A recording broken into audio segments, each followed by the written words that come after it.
પ્રાચીન કાળમાં ભારત દેશમાં દ્રઢધન્વા નામના એક મહાપ્રતાપી અને ન્યાયી રાજા રાજ્ય કરતા હતા.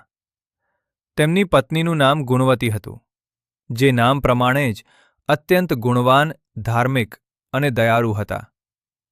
રાજાના રાજ્યમાં બધી જ સુખસાહેબી હતી, પરંતુ લગ્નના ઘણા વર્ષો પછી પણ તેમને ત્યાં કોઈ સંતાન ન હતું, જેના કારણે રાજા રાણી અંદરથી ખૂબ ચિંતિત રહેતા હતા.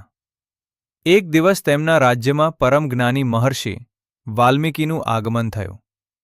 રાજા અને રાણીએ ખૂબ જ આદરપૂર્વક ઋષિવરનું સ્વાગત કર્યું અને પોતાના મનનું દુઃખ તેમની સમક્ષ રજૂ કર્યું. ઋષિ વાલ્મીકીએ રાજા રાણીની ચિંતા જોઈને કહ્યું, હે રાજન, પૂર્વજન્મના કોઈ અશુભ કર્મોના કારણે તમને આ કષ્ટ ભોગવવું પડી રહ્યું છે. પરંતુ જો તમે બંને શ્રદ્ધાપૂર્વક પવિત્ર પુરુષોત્તમ માસનું વ્રત કરશો, તો ભગવાન શ્રીહરિની કૃપાથી તમારી બધી મનોકામનાઓ પૂર્ણ થશે. ઋષિના કહેવાથી જ્યારે અધિક માસ, પુરુષોત્તમ માસ શરૂ થયો, ત્યારે રાજા દ્રઢધન્વા અને રાણી ગુણવતીએ આખા રાજ્યમાં પવિત્ર નિયમો સાથે વ્રત રાખવાનો સંકલ્પ કર્યો.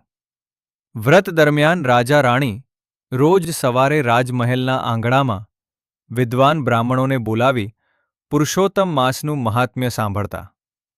એક દિવસ કથામાં બ્રાહ્મણે એક લોભી વેપારીની વાર્તા સંભળાવી કે કેવી રીતે એક અતિશય લોભી માણસે પણ અજાણતા પુરુષોત્તમ માસમાં દાન કરવાથી મુક્તિ મેળવી હતી. આ સાંભળીને રાજાએ પોતાના રાજ્યમાં અહંકાર અને લોભ ત્યાગવાનો પ્રણ લીધો. રાણી ગુણવતી રોજ સાંજે તુલસી ક્યારે અને ભગવાન પુરુષોત્તમ વિષ્ણુની મૂર્તિ સમક્ષ ઘીના અખંડ દીવા પ્રગટાવતા. તેમણે મહેલની સાથે સાથે આખા રાજ્યના મંદિરોમાં પણ દીપદાનની વ્યવસ્થા કરાવી, જેથી પ્રજાના જીવનમાંથી પણ અજ્ઞાનનો અંધકાર દૂર થાય. પુરુષોત્તમ માસના મધ્યમાં રાજા રાણીએ પ્રજાની સાથે મળીને આખા નગરમાં ભગવાન શ્રીકૃષ્ણની એક ભવ્ય શોભાયાત્રા કાઢી. ઢોલ નગારા અને મંજીરાના નાદ સાથે આખું રાજ્ય હરે કૃષ્ણ મહામંત્રના જાપથી ગુંજી ઉઠ્યું. રાજા પોતે સામાન્ય પ્રજાની સાથે પગપાળા ચાલતા હતા. રોજ બ્રાહ્મ મુહૂર્તમાં સવારે રાજા અને રાણી નગરની પવિત્ર નદીમાં જઈને મંત્ર ઉચ્ચાર સાથે પવિત્ર ડૂબકી લગાવતા. સ્નાન કર્યા પછી તેઓ ગરીબો, સાધુ સંતો અને બ્રાહ્મણોને અન્ન, વસ્ત્ર અને સુવર્ણનું મુક્ત હસ્તે દાન કરતા. રાણી ગુણવતી પોતાના હાથે ઋષિઓને ભોજન પીરસતા હતા. મહિનો પૂરો થતાં જ રાજા રાણીએ વિધિપૂર્વક વ્રતનું ઉજવણું કર્યું અને ભગવાન વિષ્ણુની હવન પૂજા કરી. આ કઠિન અને પવિત્ર વ્રતના પ્રભાવથી ભગવાન પુરુષોત્તમ અત્યંત પ્રસન્ન થયા. થોડા જ સમયમાં રાણી ગુણવતીએ એક તેજસ્વી પુત્રને જન્મ આપ્યો, જે મોટો થઈને બહુ મોટો પ્રતાપી રાજા બન્યો.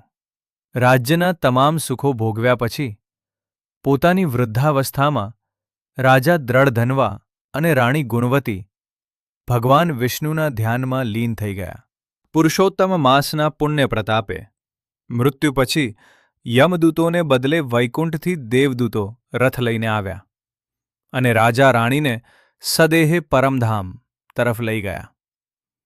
જેવી રીતે રાજા દ્રઢધન્વા અને રાણી ગુણવતીને ભગવાન પુરુષોત્તમે ફળ આપ્યું, તેવું ફળ આ વાર્તા સાંભળનાર અને વાંચનાર સૌને મળે. બોલો પુરુષોત્તમ ભગવાનની જય.